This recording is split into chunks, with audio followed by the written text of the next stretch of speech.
একটি রেডিওর ধার্য মূল্য 480 টাকা। দোকানের মালিক প্রথমে 10% ছাড় দেওয়া সত্ত্বেও তার 8% লাভ হয়। যদি কোনো ছাড় না দেওয়া হয় তাহলে দোকানদারের শতকরা লাভ কত হবে? দেখো, এগুলো এক লাইনের ইকুয়েশনে তুমি অনায়াসে আনতে পারো। এখানে ধরো ক্রয় মূল্য, ধার্য মূল্য যা দিয়েছে ছেড়ে দাও, বাদ দাও।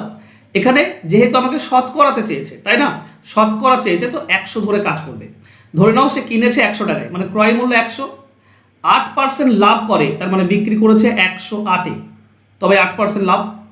কিন্তু বলেছে কি, প্রথমে সে ধার্য মূল্যের উপর ছাড় দিয়েছিল 10%, মানে ধার্য মূল্য যদি 100 হয় তাহলে বিক্রি করছে 90-এ, 90 বিক্রি, 100টা ধার্য মূল্য, তাহলে বিক্রি তো 108-এ, আমি জানি বিক্রি হয়েছে 108-এ, তো এটা 90-এর সমান ধার্য মূল্য হিসেবে। তো এটা 90 যদি হয়, 90 দিয়ে ভাগ করে দাও, 100 দিয়ে গুণ করে দাও, তাহলে ধার্য মূল্যটা পেয়ে যাচ্ছ।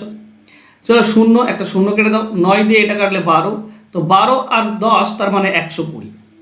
তাহলে 100 টাকায় কেনা মাল, ধার্য মূল্য 120 টাকা, যদি কোনো ছাড় না দেওয়া হয় তাহলে সে লাভ পাবে, ধার্য মূল্যে বিক্রি করবে, 20% লাভ পাবে, 20% লাভ পাবে, 20 টাকা লাভ মানে 20% লাভ পাবে। তো অ্যান্সার হবে 20, অপশন এ হবে উত্তর। এই হচ্ছে ব্যাপার। এখানে ধার্য মূল্য যে দেওয়া আছে 480, এটার কোনো ভ্যালু নেই।